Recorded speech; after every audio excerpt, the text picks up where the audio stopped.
আসসালামু আলাইকুম।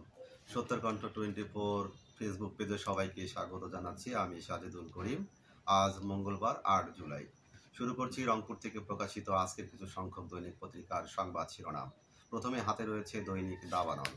দাবানলের সংবাদ শিরোনামে রয়েছে নির্বাচন নিয়ে অনৈক্য, ষড়যন্ত্র দেখছে বিএনপি, ভোটের উপযুক্ত পরিবেশ চায় জামাত এনসিপি। পাশাপাশি রয়েছে দ্বাদশ সংসদ নির্বাচন, সানেমের জরিপ, ভোটের মাঠে এগিয়ে বিএনপি, এরপর জামাত ও এনসিপি।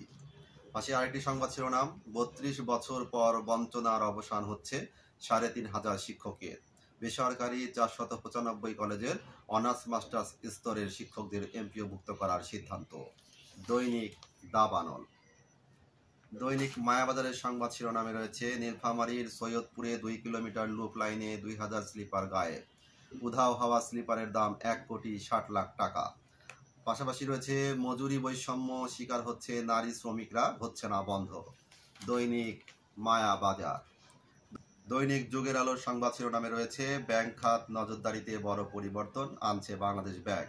ইসলামী এনজিওগুলোকে সামাজিক ব্যবসায় আসার আহ্বান ডক্টর ইউনূসের। দৈনিক যুগের আলো। দৈনিক প্রথম খবরের সংবাদ শিরোনামে রয়েছে সানেমের জরিপ, আগামী নির্বাচনে বিএনপি ৩৯%, জামাত ২১%, এনসিপি ১৬% ভোট পাবে। পাশাপাশি রয়েছে মুক্তিযুদ্ধের প্রকৃত ইতিহাস তুলে ধরতে প্রধান উপদেষ্টার জোর। দৈনিক প্রথম খবর। দৈনিক আগামী সন্ধানের সংবাদ শিরোনামে রয়েছে লড়াই হবে বিএনপি জামাত, রংপুর ১ আসন। পাশাপাশি রয়েছে নির্বাচন যত দেরি হবে দেশ তত পিছিয়ে যাবে, মির্জা ফখরুল। দৈনিক আগামীর সন্ধানে।